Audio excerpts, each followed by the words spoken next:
snapshot table which contains transactions for that period, right? So the table like this are the traditional tables you are using until now. Nobody knew even the concept of valid time or transaction time. So all the SQL tables you have manipulated until now, this is, of course, if you state today, give me all the students of the ULB, you have 30,000. But if you are going into the past, there were 25. So the table is continuously changing, but you don't keep track of all these changes. These are traditional tables as we know. But if we want to keep the evolution of this table, we need to understand whether we are keeping all the log file of the database. So at one time there were 3 rows in this table, at later time there were 4 rows in this table. So we are really keeping all the backup of the database. And then when you are saying, typically all the databases have the backups, and you can get the backup of a particular time and open this database at this particular backup, and you have the snapshot at this particular time.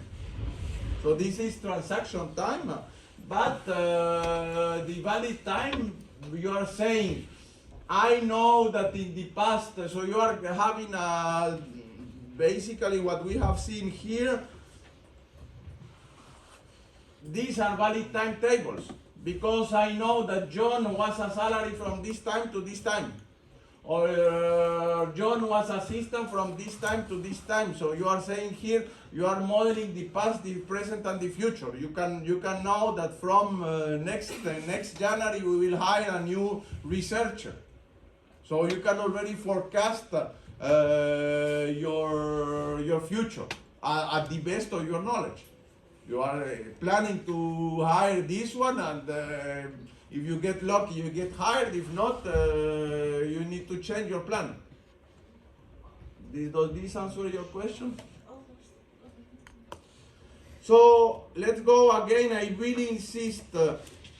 Today we are talking to managers, and then we need to convey the idea of a manager typically knows something around UML diagrams or entity relationship diagrams. They know. They are able with half an hour or quarter of an hour training, whatever manager is able to understand students that are related to courses, to programs, to professors, to lecture rooms, etc. So every manager is able to speak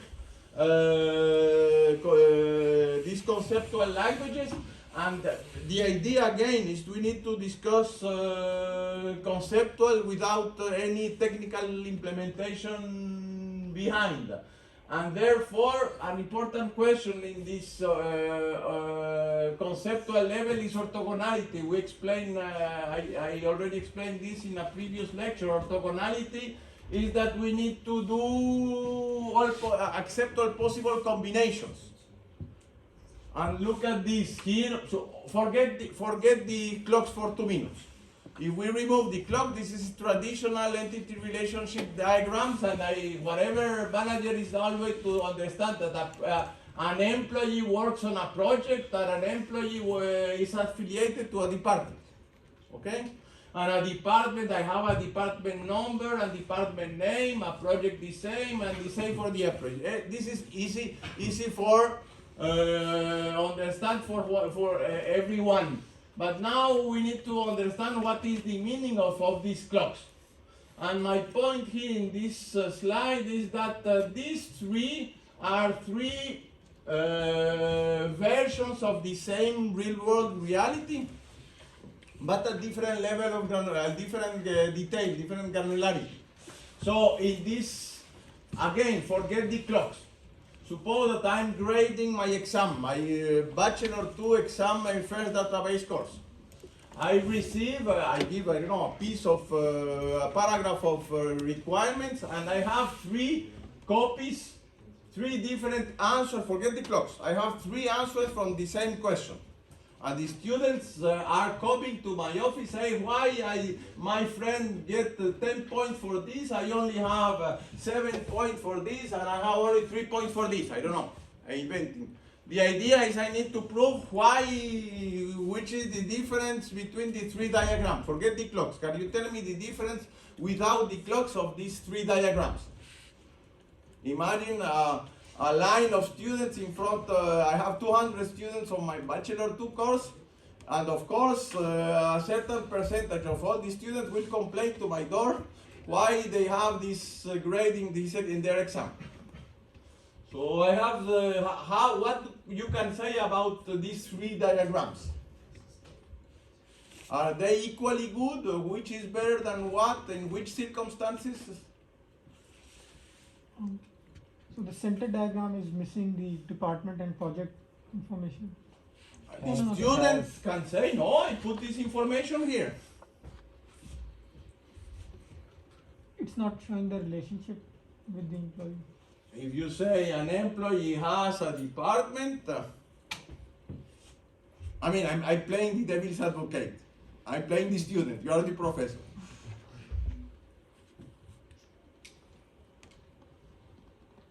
I would say that the first one, for example, is more normalized.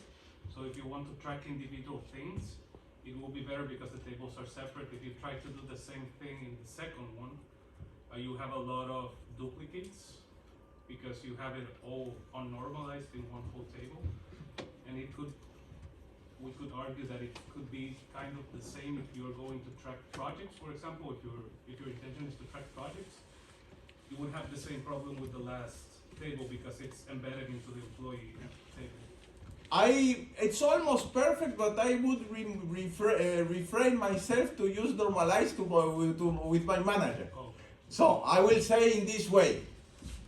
In the question, forgetting the clock, the question is whether an information is an entity or an attribute. And a typical question for my Bachelor 2 course is when I can put an information as an entity or as an attribute.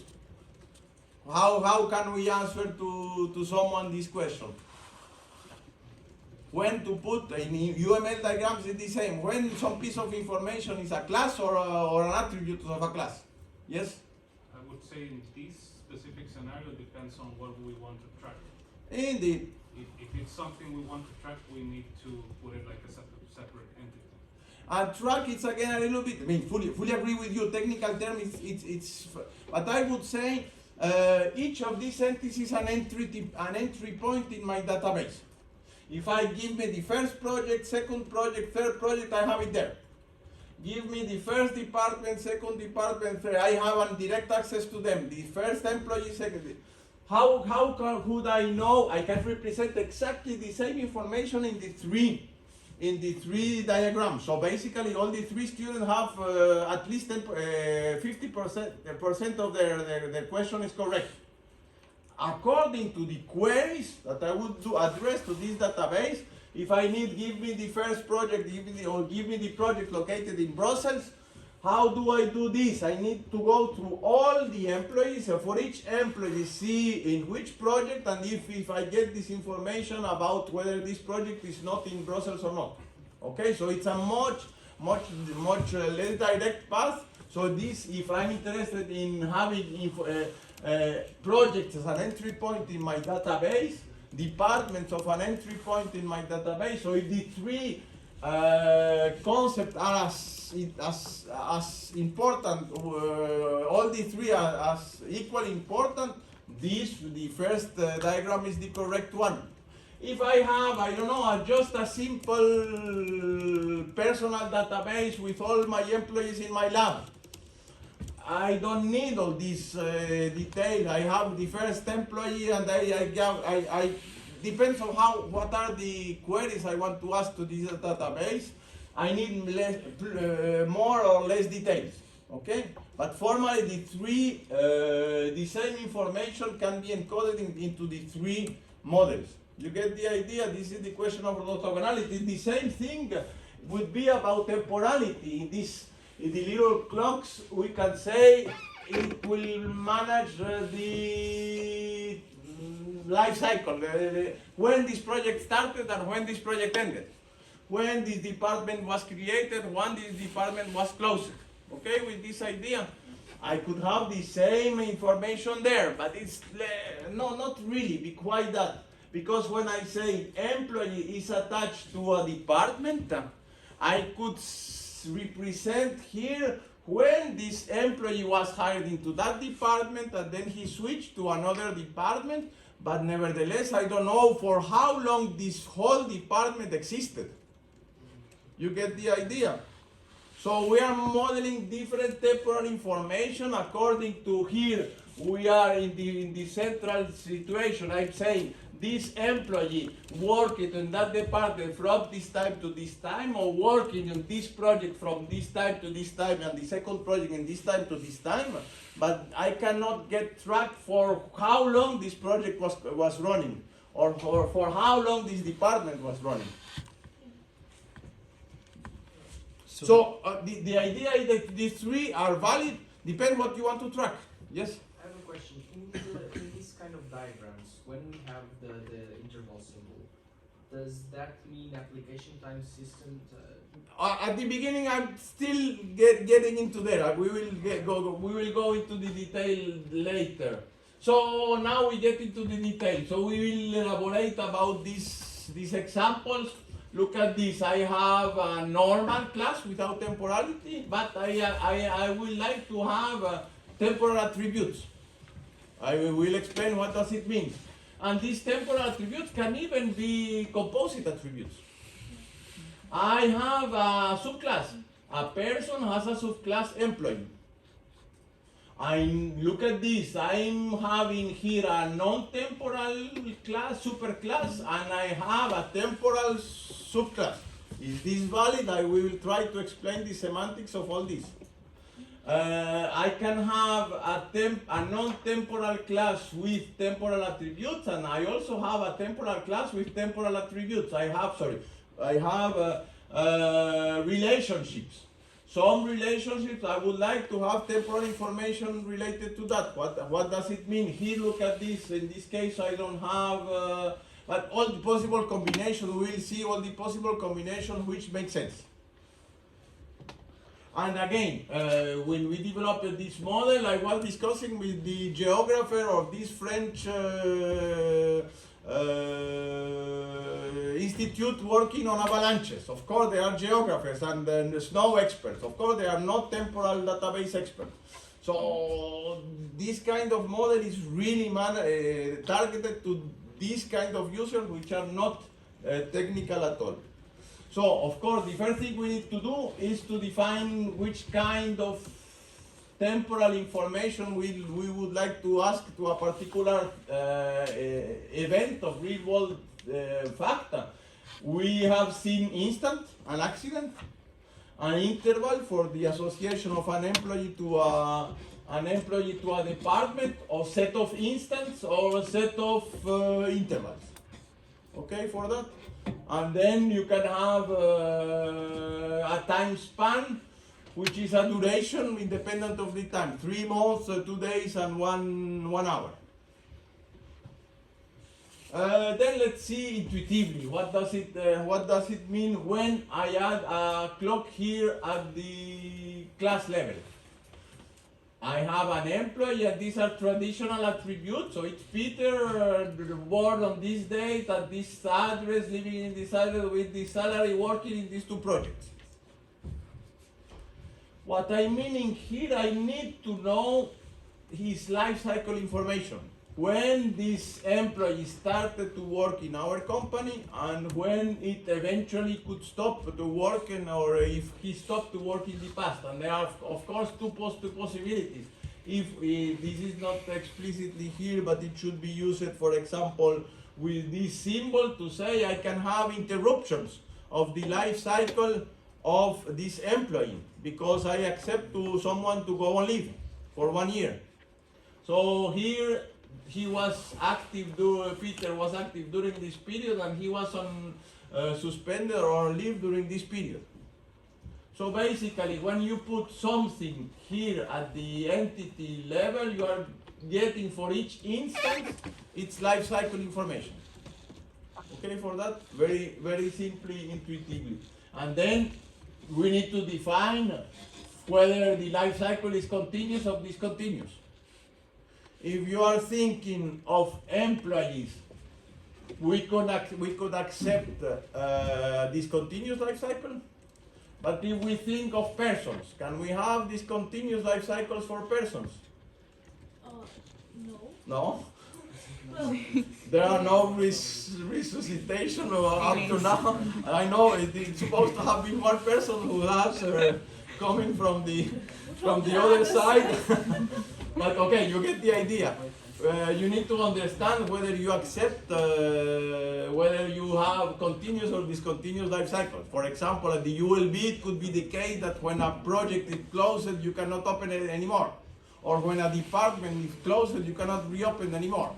But you need to understand which is, yes. Is there any way to express that in the diagram?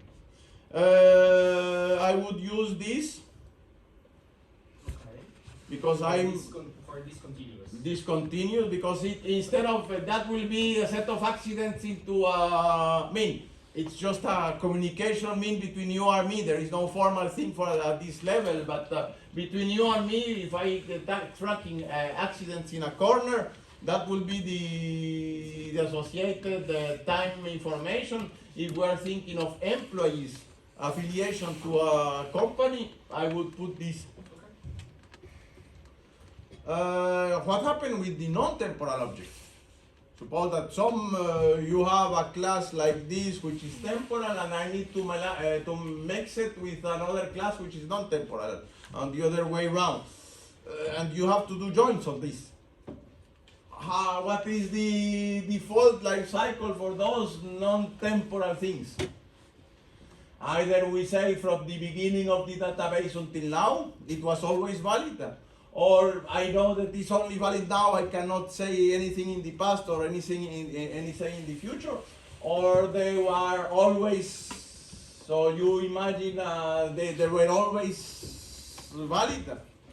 So it depends how, when you combine a non-temporal information with a temporal table, you need to choose what is the semantics of the time for the non-temporal database. And you need to bet yourself how much you combine this information.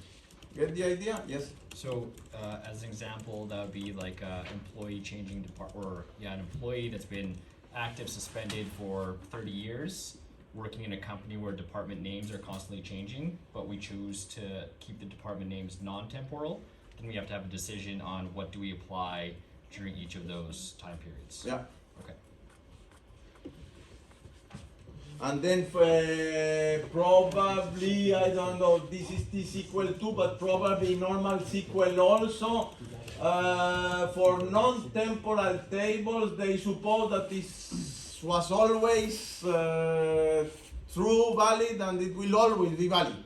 When they do a temporal join between a non-temporal table and temporal table, they suppose that the non-temporal table has no constraint on time. Now let's see temporal attributes. So temporal employee, we know that we have its life cycle. And when we say an attribute is temporal, we keep the value, the evolution of the values. And this evolution can cover the past, the present, and the future, of course, if you are talking about valid time. Then I say Peter, his birth date is the same, but we keep the address of this, the evolution of its address, or the evolution of its salaries, or even the evolution of this multi-valued attribute of the projects. And we can say at the beginning he was only working on one project, and then later on he was, until now, he is working in 2 projects. So the idea is simple. When you put a clock on the attribute, you say, I keep the history of this. In that case, would you encode that like as a separate table for each attribute? That's an implementation issue. For now, indeed. Actually, we need to do that in a proper way, and this is the only possible way to do it efficiently. But at the manager level, we are saying this. Do you want to keep the history of the address of the employee? Yes.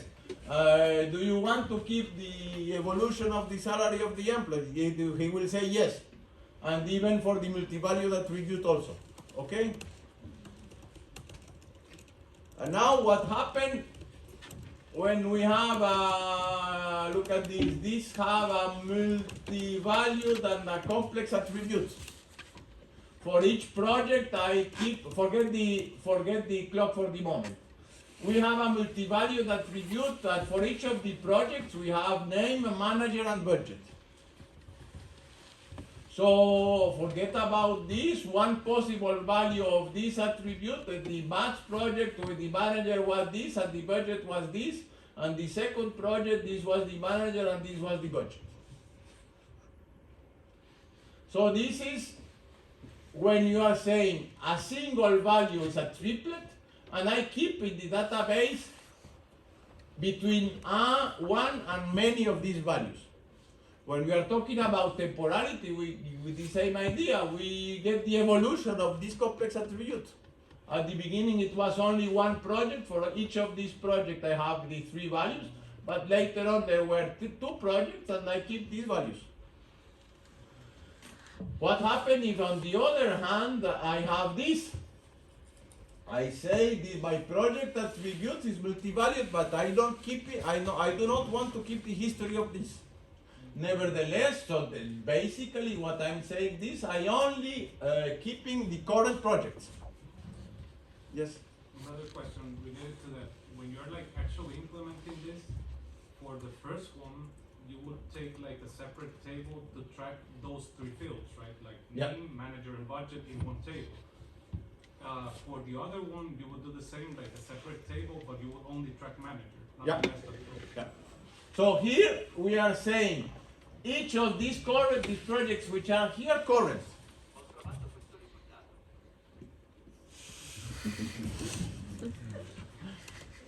Here in these projects are all these 2 projects are valid now. These are currently running. But nevertheless, for these currently running projects, I would like to know who was the manager during some period of time. Which is good, which is wrong, and which is bad, which is good and which is wrong. No, both are valid. Depends on how level of detail you need of history you would like to keep on the database. And of course, this is most expensive. When you ask a manager and you explain this model, you end up putting clocks all over the places. Of course, he will be happy having all this. And then when you say, but you need to ask to give me a new server and maybe I don't need this. I can get rid of this instead of having this at this level. I only need this one. So you can fine tune the level of detail, of temporal detail, with the manager shifting a little bit here and there the clocks. You get the idea? So of course at the beginning they want everything, but this cost. And that will be very costly at the SQL level, at the SQL query, so you need to stop a little bit the manager from his enthusiastic attitude. Yes? So for the second example, if there is a project that was no longer active, Good question. It would not show up at all? It disappears.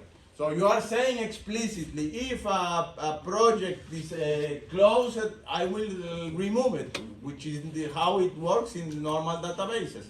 And so is it part of the relations that we'd have to set up, that if for some reason the project is complete, but I have a manager that's still actively assigned to the project, is that where we should be looking at that from a constraint level? This is the trigger that you will be doing, the temporal trigger that we manage this temporal integrity, yes. You will have a full lab session about that, just trigger for temporal constraints. Yes, so this is the idea also. Look at this. What happened? The idea is that even here is the project, an intuitive thing that we can say is when you have a clock, you keep the history of all these parameters. Okay? But here, the clock here depends on something which is not temporal. So so you are not keeping the history of all the manager when the project is closed. This part of the history is closed also. So this temporality here is dependent on something which is not temporal, and therefore it fades away when the project disappears.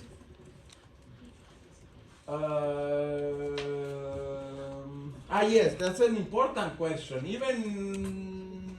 Even here, is there any constraint between the temporality, the intervals here and the intervals there? They must become. Say it again. Not the way that you're conceptualizing it. You can have an employee that's no longer with the company, and the way that you're showing this is that I'm going to continue tracking where they live. Yes, that's a good point. Is that what your question was? That's another corollary of the same question. So indeed, suppose that indeed we keep the salary and the address of the employee, and suppose that the employee does not work with us. Should we keep track of continue keeping track of the salary yes, of the address of the employee? Maybe not. So you need to be aware that even if it is when the employee is closed, by the history of these dependent attributes will also be closed. Get the idea? But the also is that you have this interval here, how does this relate to the interval here?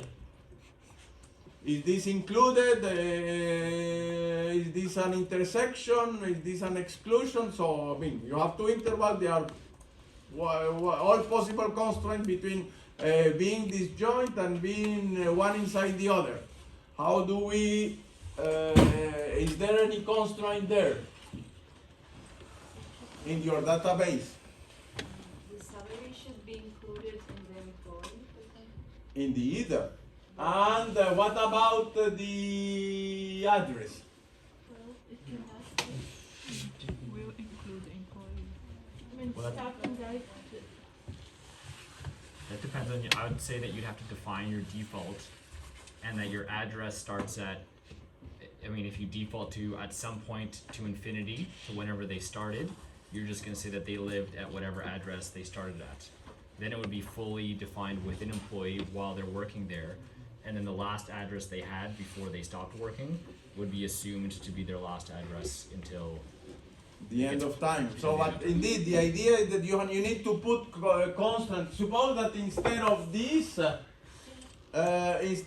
we are talking about projects. Suppose, for simplifying things, projects is a single valued attribute. So you remove the S and the one N here, a single project, and you have a history, an historic attribute here. What does it mean? Is this the time when this employee was working on this project, or are you modeling the life cycle of the project? We're modeling the life cycle of the employees work on project, not project, because for that we would need another table. So here we are saying, since we put it inside somehow, we are saying this is the time when this employee worked on this project. I have not information on how long this project lasted, independently of all the other projects, all the other employees. Okay. So in this sense, if this is the case, of course, I mean, depends whether this should be included in this. Is there a constraint that the interval here should always included there? Yes, in most cases, but suppose that you have a student assistant that you will become next year, finalize his studies and begin working with you. You can already have started into the project even if it is not still an employee, for example. I mean, it's really application dependent. What are you modeling? But it is not necessarily the case that this should be always included there. But if it is the case, you need to explicitly put a constraint on that, and I mean a trigger on that. Okay? So, yes, and another issue, we have identifiers. Identifiers are keys. Suppose that here, instead of employees, we are talking about courses at ULB. Courses, a course has been given created since a particular date, and probably one course will finish to be given at a particular date. Okay, for that? Now let's see about identifiers. Wash, cut some cans for this course. Is this identifier unique or not across time? No. In the previous past, in the past, it was another identifier. Yeah, question? No. So the idea here, when we are talking about that, is whether the identifier is unique at each snapshot. So alpha scans at each point in time will be unique. But sometimes we need to impose that the identifier is across all. You cannot reuse the same alpha cats or cans identifier for another course. So Sorry, you're saying like info H? Okay, thank you.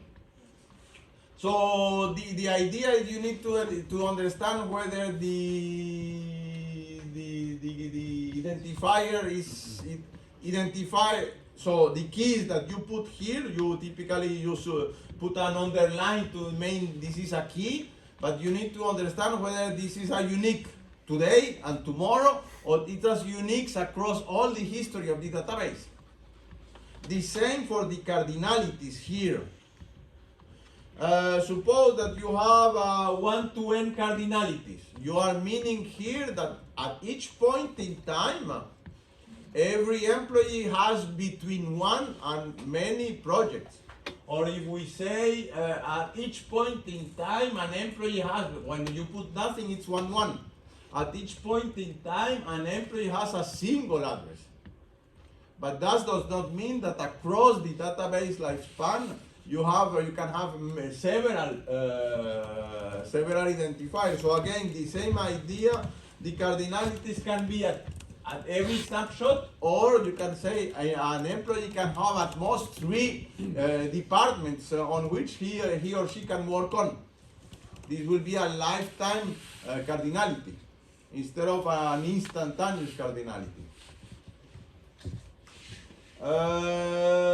Generalization. The idea here, as I already explained, is it valid to have this person which is non-temporal and having a temporal subclass?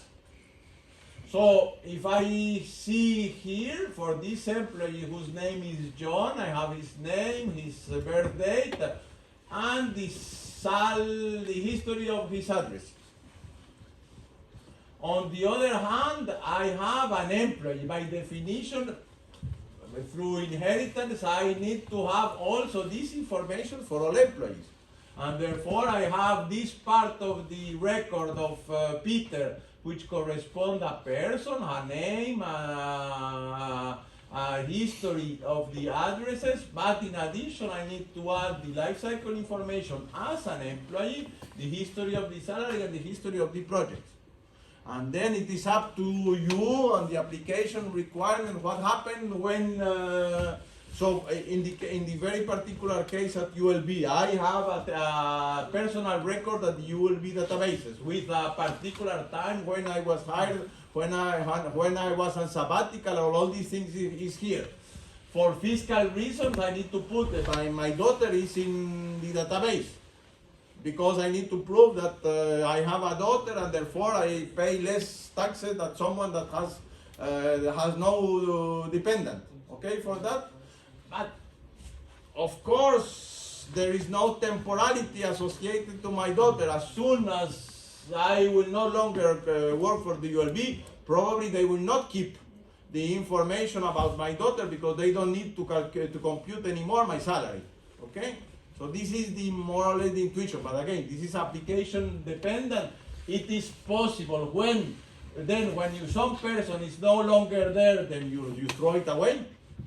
But as an employee, I need to somehow keep my all present. Basically, what I'm saying here, I need to keep the past, present, and future employees. And for each of, for each of those, I need to keep all the full record. Okay.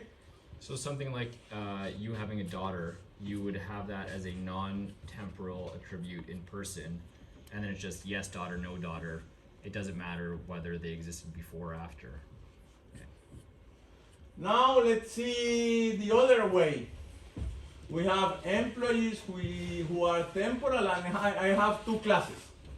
Are temporary employees on contract or permanent permanent employees of the university? Are these temporal or not?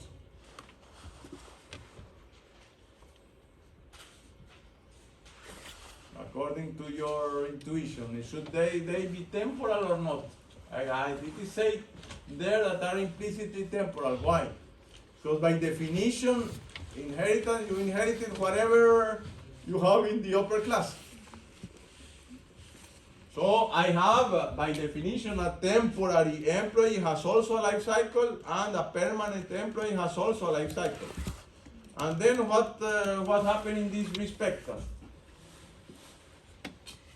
have different times to track in each one of those. I can have, as a person, I have from the date of birth, from the date of death, but I was a student during some particular time and then migrated to faculty for some time, and probably some other faculty who went again to a graduate program and then become a student a little bit later.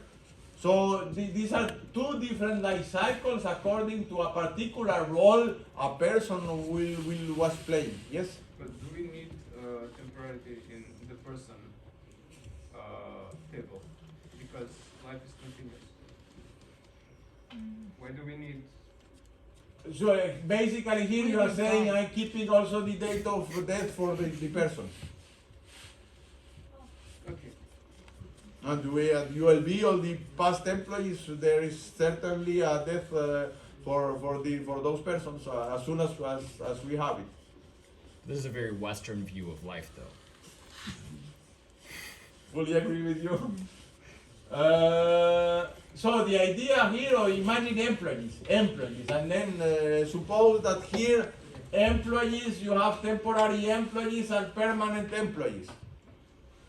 It could be at the employee level. You look at this. You can have at the employee level. You have this life cycle, but it could be interesting to know that he was so this is the employee, and he was a temporary level. Have some permanent contract for some time, and then he switch again to temporary, and then switch again to permanent. For example, this is the kind of thing we are tracking there. You get the idea? So if you are happy with that, you are happy with that. But sometimes it's important to keep track of the role that you are playing in some subcategories. Now let's see temporal relationships. This we know.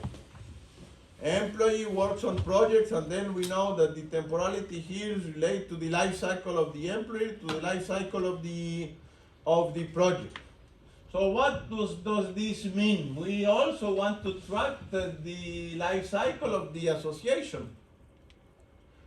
I know that this employee with this life cycle working on this project on this life cycle, but here I have a more constraint. I can have an employee that has this life cycle, I have a project with that life cycle, but the association of this employee and this project was only this. I want to keep who was working on which project, independently of the relationship, so the life cycle of the participating entities. And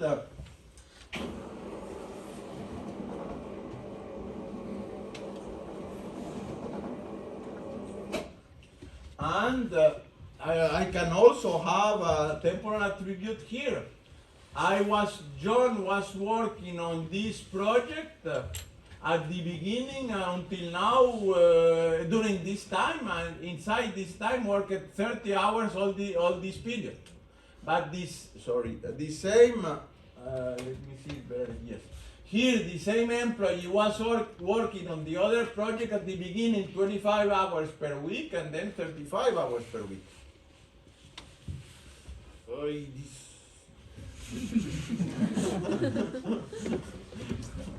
Stop.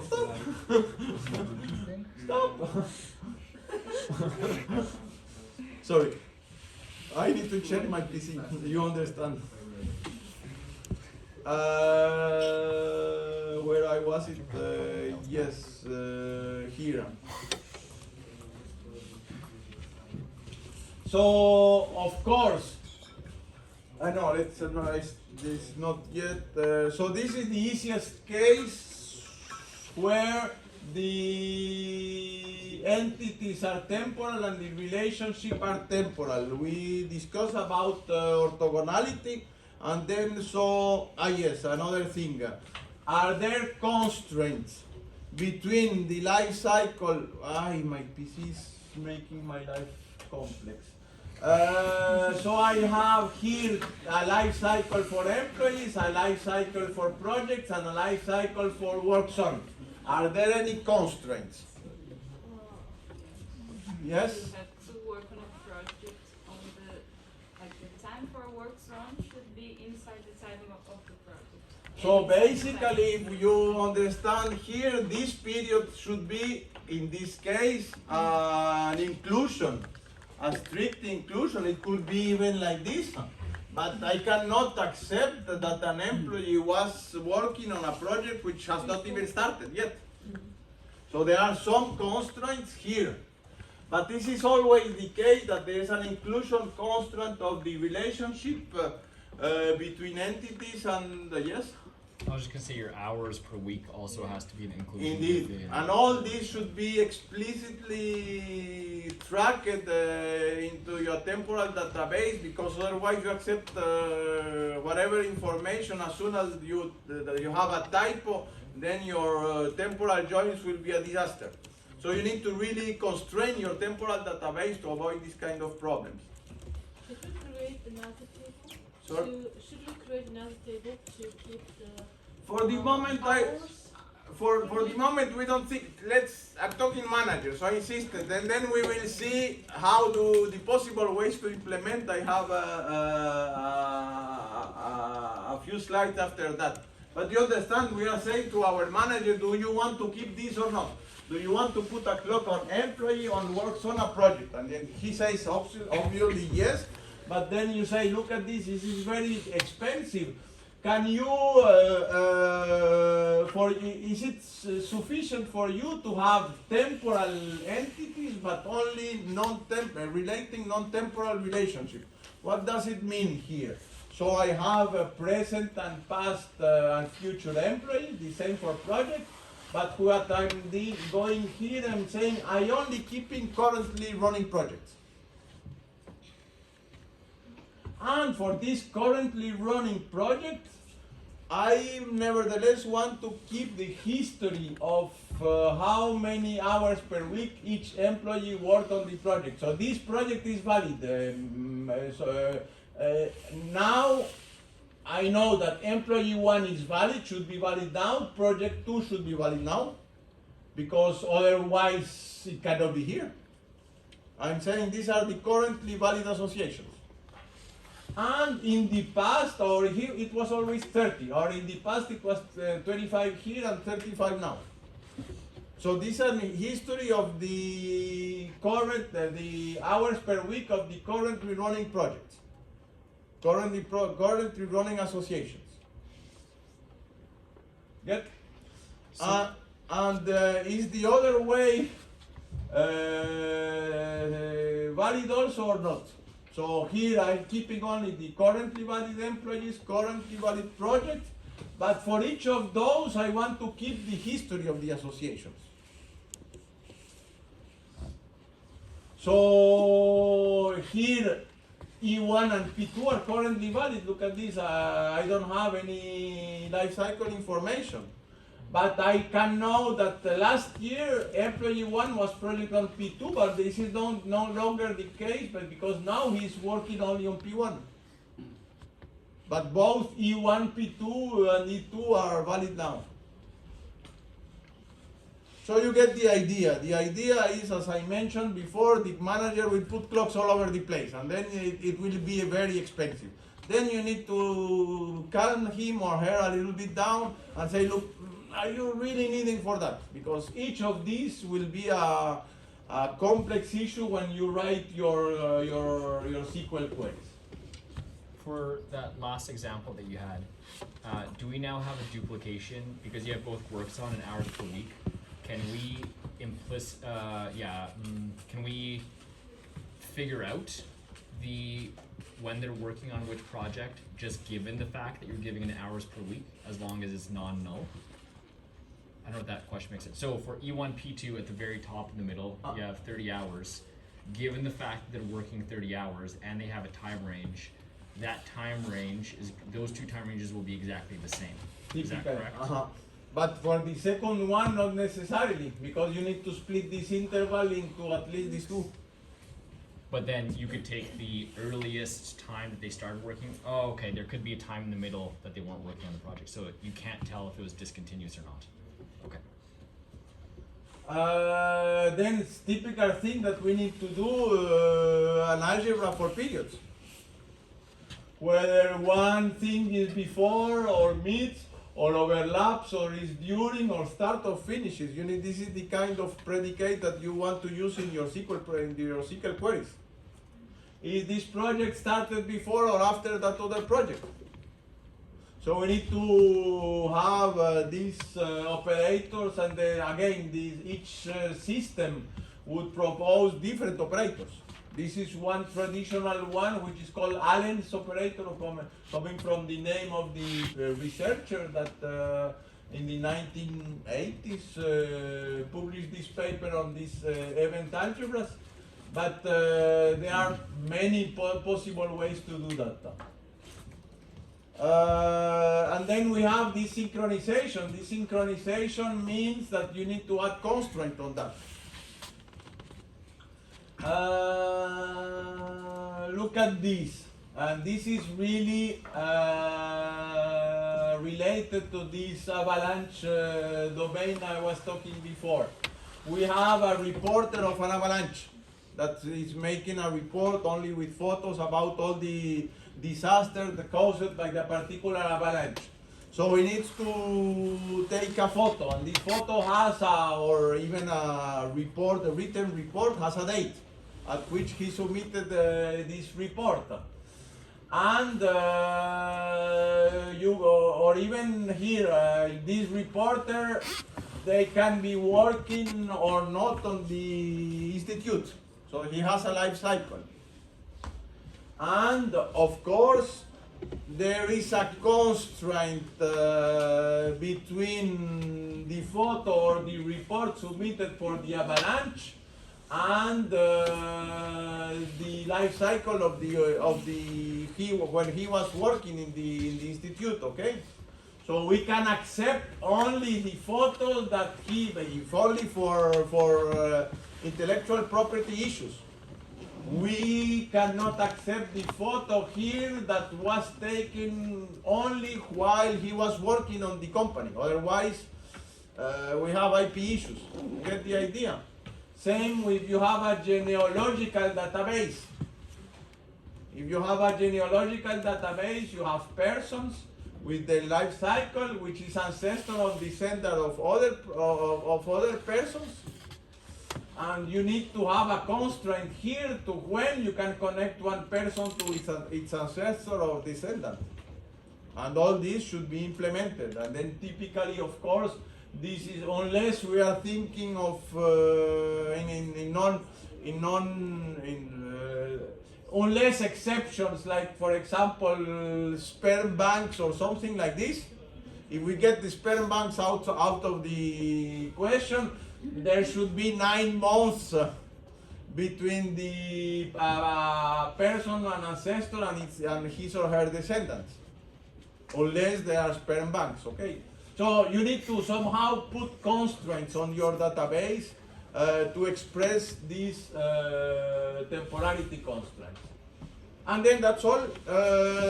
So we will next week continue then with the, as I mentioned, this was for the database for the manager. Now the next time we will be doing all this in sequence. So this will be for us, for technical matters, but when your database is already implemented.